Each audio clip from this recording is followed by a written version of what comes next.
Ladies and gentlemen, with Denmark Vesi, it's really the same story. I mean, for those of you who want to understand what is the topic here, it's slave revolts. We're getting to the beginning of what will become abolition. So that is really what we're dealing with. When you look at Denmark Vesi, there is one distinction, and that is he is a free black man. We have mentioned, and I'm sure many of you know, slaves are very valuable, but there were occasions and there was reasons slaves could get freedom. They could be granted it by a master. Sometimes they could win it in contests.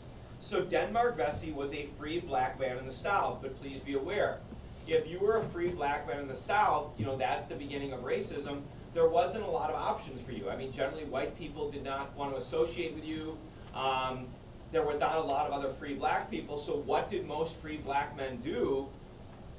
They lived and often worked with slaves. Even they themselves were free. In fact, it wasn't even uncommon for a free black man to marry a slave. And why would a master allow that? Because the child is still a slave child.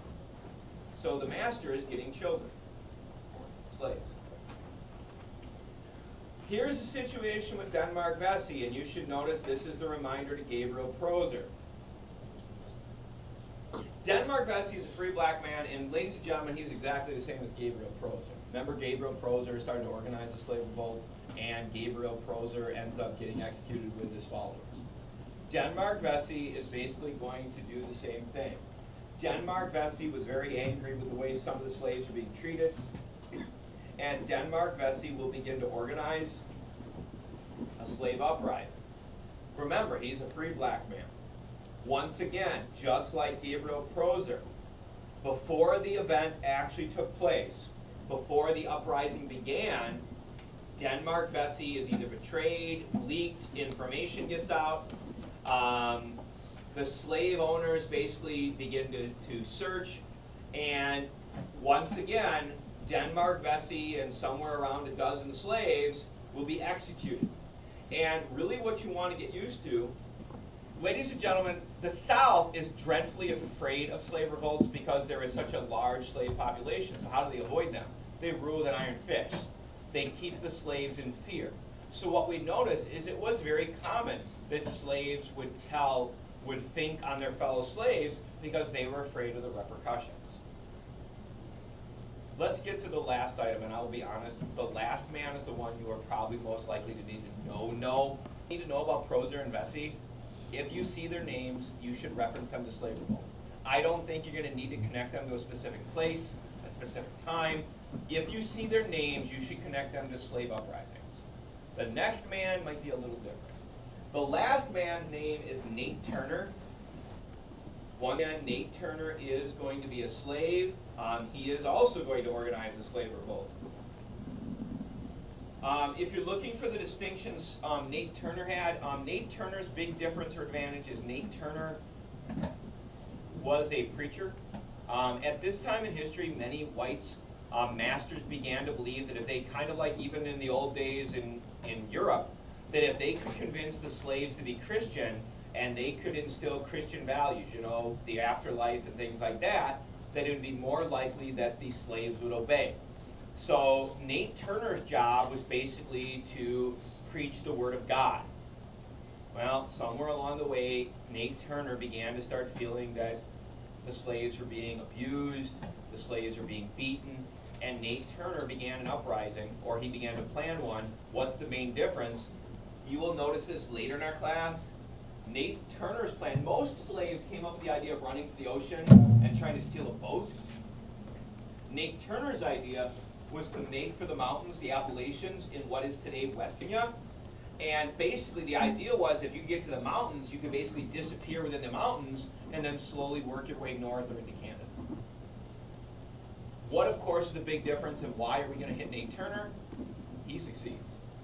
Ladies and gentlemen, Nate Turner, there is a much higher likelihood you'll see a specific question, you'll see a reference, because unlike the other men, Turner succeeds. His uprising begins, slaves revolt, and in Nate Turner's uprising, 60 white people are killed.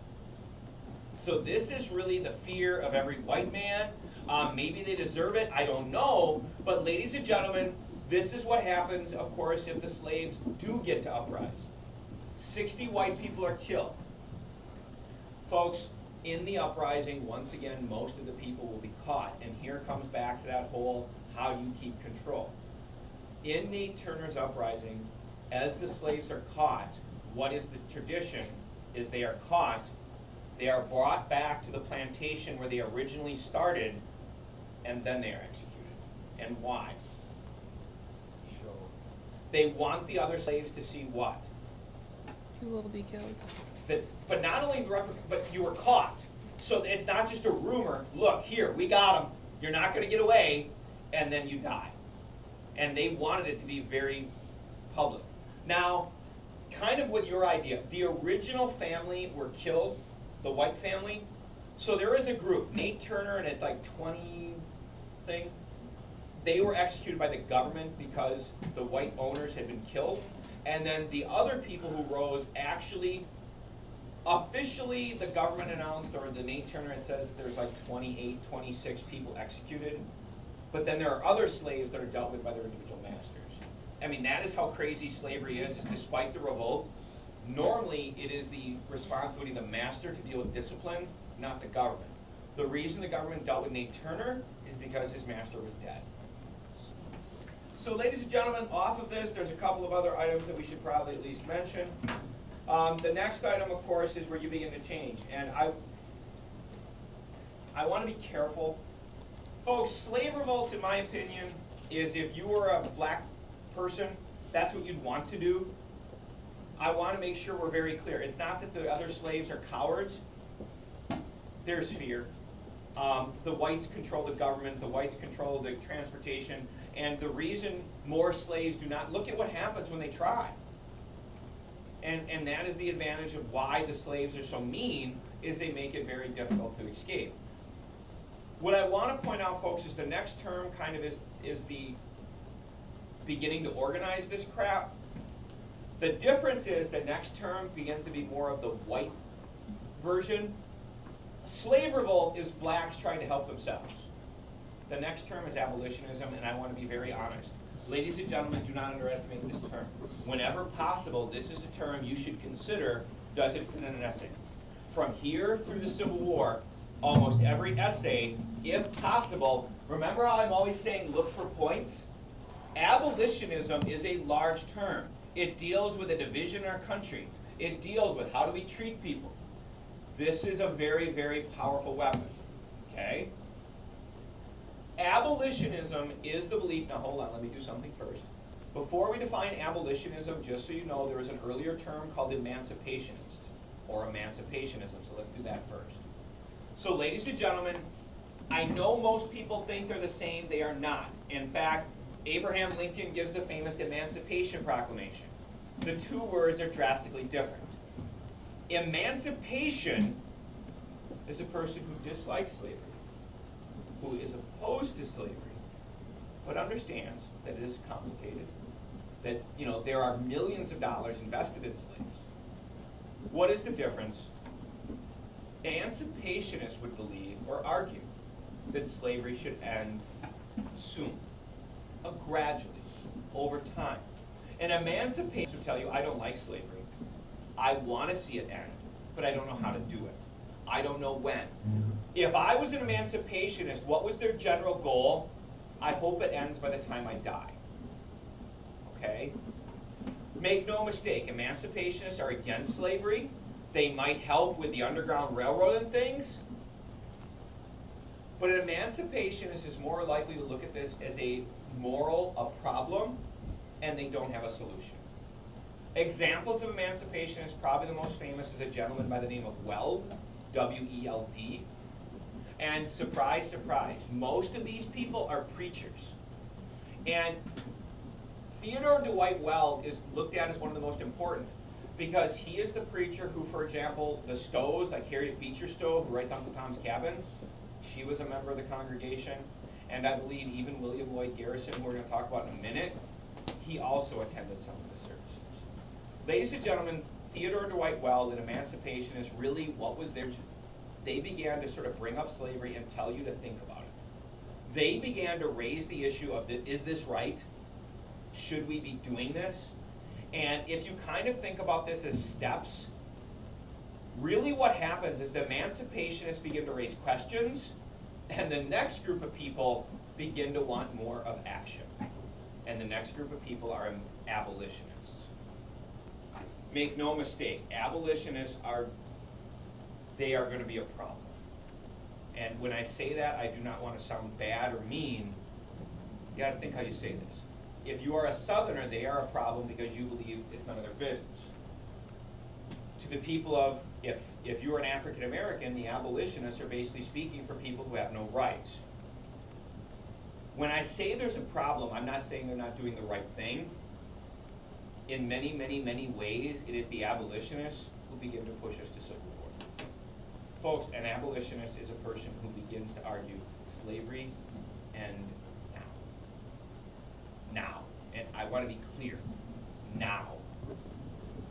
If you are an abolitionist, there is no reason, there is no justification, there is no time frame. The only proper way to do this is now. I mean, the government should do the right thing and simply end it. The most famous abolitionist is a white man from Massachusetts named William Lloyd Garrison. And please understand, this dude is going to cause problems. Lloyd Garrison. Ladies and gentlemen, this very simple looking, very New England looking man from Massachusetts is going to begin to start kind of like a speaking tour, and he is going to begin to start a newspaper. His newspaper is called The Liberator. Ladies and gentlemen, the #1 focus of his magazine is anti-slavery. He begins to speak about the evils of slavery. He talks about the immorality of slavery. He begins to call for the immediate ending of slavery. Please understand, it is the Liberator that begins to start organizing the Underground Railroad. Because in the Liberator, many of you are familiar with Benjamin Franklin during the Revolution, in the Liberator they basically write, where they begin to write codes into the stories, which are basically Underground Railroad. They are terms for how to help slaves, and they begin to create a language for the Underground Railroad and how to help slaves escape.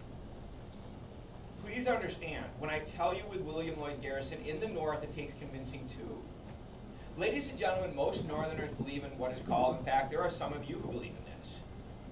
If you bring up an issue like abortion or gun control, you know what? I'm not telling you I'm wrong, but to simply say I have no opinion. So does that mean during the case when half our country had slaves, if you had no opinion, do you sort of erase any guilt from yourself? That is called NIMBYism. NIMBYism means it's not in my backyard. As long as I'm not doing it, as long as I'm not directly involved, it's none of my business. I'm not a part of it. And ladies and gentlemen, that's what most Northerners believe. I don't do it. I'm not at fault. I'm not responsible. It's not my business what the people in the South do. And ladies and gentlemen, Garrison this is where the problem comes. He doesn't immediately go after folks. Is there any chance that the Southern people are going to go, slavery's wrong? Holy crap. Ladies and gentlemen, Garrison's original audience and his original target was Northerners. Hey, wake up! We have 2 million people in this country that are pieces of property. And you might as well get this down right now. The #1 weapon of William Lloyd Garrison, and every time we bring up the word abolition, all men are created equal with certain unalienable rights. Life, liberty, and the pursuit of happiness. What document is that? Ladies and gentlemen, abolitionists are going to hope. The Declaration of Independence is their #1 battle cry. The Declaration of Independence is going to be their argument that slavery violates American values. Please understand, when we start in this chapter, Garrison goes after Northerners. He will also begin to go after the South. That's going to get much more testing. Now, remember I said he's going to attack the North. Let me just so you understand, this doesn't go easily. Garrison begins to create branches of the Liberator across the North. One of them will be in Illinois, in Chicago. His editor in Chicago is a man named Elijah Lovejoy. Ladies and gentlemen, Chicago will be a free state. Chicago does not, Illinois is a free state. So you have Elijah Lovejoy living in a free state, writing an anti-slavery newspaper, and the people of Chicago got upset. They got angry. And Elijah Lovejoy will be dragged in the street and killed. Why are they upset? Because the liberator is telling them that they are wrong. They are responsible. They have a responsibility to take action and help black people. So, ladies and gentlemen, when I tell you that William Lloyd Garrison and these people are risking their lives, originally they are trying to get awareness in the North. They are trying to get Northern people who don't even allow slavery to agree with them. Not only do you not like slavery, we don't want it in our country. So please understand, when we bring up Lovejoy, it is to show you this was not easy. Next, off of Elijah Lovejoy, there's some other names you probably should know. The next one is named Frederick Douglass. Ladies and gentlemen, these are abolitionists. Some of you have maybe read this in English. Frederick Douglass is going to be extremely valuable, extremely powerful weapon. Frederick Douglass was a slave. In fact, he will do it on occasion where he pulls his shirt off and you can see whip marks across his back. Frederick Douglass was a man who escaped. He ran away. And what amazing thing was discovered? Frederick, this humble slave, was an extremely bright man. He was very smart and he was very articulate. Well, ladies and gentlemen, the abolitionists discovered that. And let me tell you right now, we're going to talk about it in a minute. The number one justification in the South of why this is okay is blacks are inferior. Blacks are less. Blacks, Africans are like, in fact, the rationale of the South is blacks are like children. I mean, you don't leave children with a hot stove. You have to monitor them. You have to take care of them. The argument was they have, less brain capacity. Folks, I'm not trying to tell you it's true, but you need to understand their propaganda. What is the importance of Frederick Douglass? The abolitionist societies buy his freedom. They literally buy out his slave contract. They give him his freedom. And Frederick Douglass begins to tour the North speaking. He even writes his own biography. Ladies and gentlemen, the advantage of Frederick Douglass is when the South is always arguing these people are dumb, they're not articulate, they don't know anything. Frederick Douglass can get up there as a black man who was a slave to give personal experience. He can tell you what happened, and he also is extremely well-spoken and articulate to begin to dispel the notion that Africans are simpletons or children. Please understand, there is also another person that you can mention, and folks, just so you see it on the test, it's identical except it's a woman. It's kind of the female Frederick Douglass. It's a woman named Sojourner Truth. Sojourner Truth also was a slave. She escaped. She ends up, going across the country. The only difference is Sojourner Truth is kind of the female version of Frederick Douglass. Now, ladies and gentlemen, remember this is an item you want to try to work into every test as humanly possible. Let me try to explain to you how much of a pain in the butt these guys are. Folks, Frederick Douglass's only goal in life ends slavery. That's it. That's it. That's the only thing he cared about. They are going to be a royal pain in the butt. And because of them, there are two specific examples. Number one, and this is right about 1836, 1835, that is when this all begins to come to a head. Because when they first started, they were trying to just get support in the North. Around 1835, 1836 is when they begin to spread. Number one, abolitionists are angry people with a cause. Ladies and gentlemen, remember the First Amendment, you have the right of freedom of speech, press, religion, assembly, and what's the other one? Petition. Ladies and gentlemen, the abolitionists began to write petitions every day. They literally wrote thousands of them. Bless you. And ladies and gentlemen, what is the big deal? In 1835, 1836, the United States Congress had a policy that any person who wrote a petition and they had a set number of signatures, let's say that's 5,000, by law of order, the petition had to be read and then it was open for discussion, which meant every single day, what was the Congress end up having discussion about? And where did the discussion go? Yelling, arguing, screaming, correct? In fact, it got so bad, Congress, over a period of weeks, was getting nothing done. The Congress passed the gag rule that said you can write petitions on slavery. The Congress literally stopped reading them. So, ladies and gentlemen, the abolitionists were so effective that in order to deal with this, I mean, you begin to see abolitionism is sectional. The sectionalism is the North and the South fighting. Oh, and there's a better one. I love this one. Ladies and gentlemen, the second thing the abolitionists love to do is they love to take their newspapers, they love to take little pamphlets, they would basically put them in an envelope, and they would mail them to the South. They would just come up with some Southern address, and they would mail them. So all of a sudden, all this anti-slavery propaganda would appear in the South. And of course, who generally gets the mail?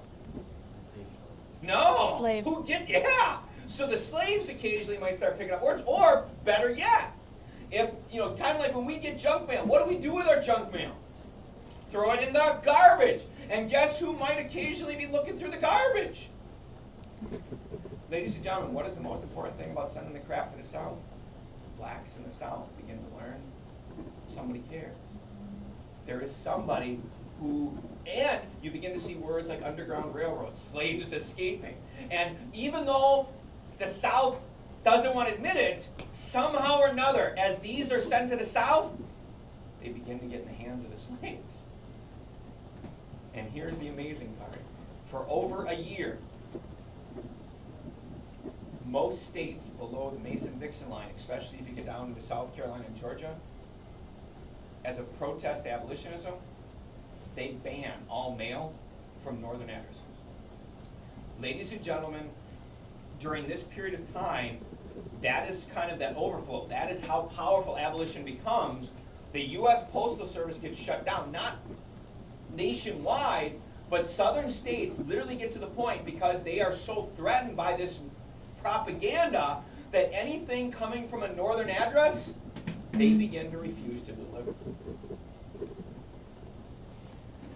With that, I should at least give you the opposite. Ladies and gentlemen, the other viewpoint is what is called Southern extremism.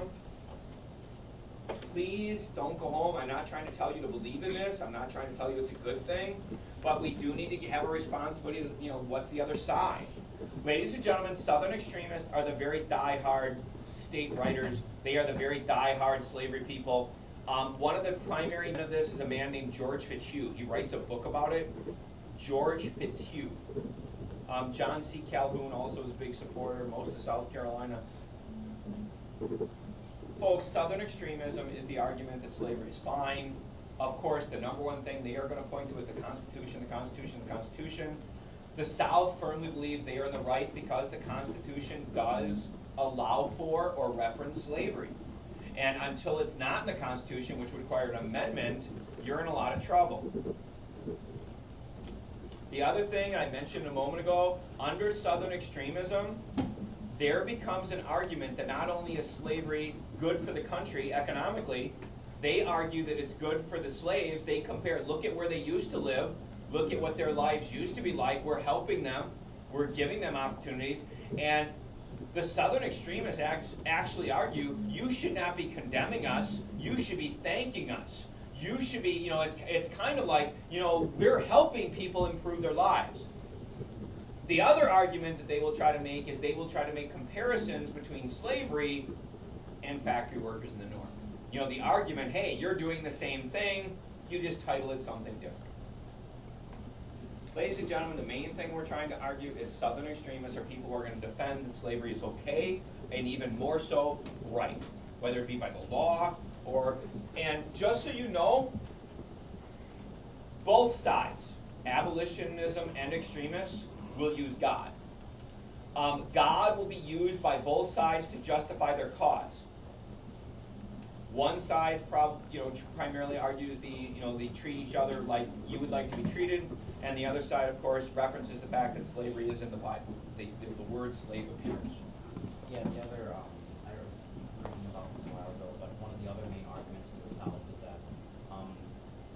know when he Yeah. took his sons on the ship, one of his sons, which they mentioned in the Bible that he became cursed later. Those three sons represented the three main races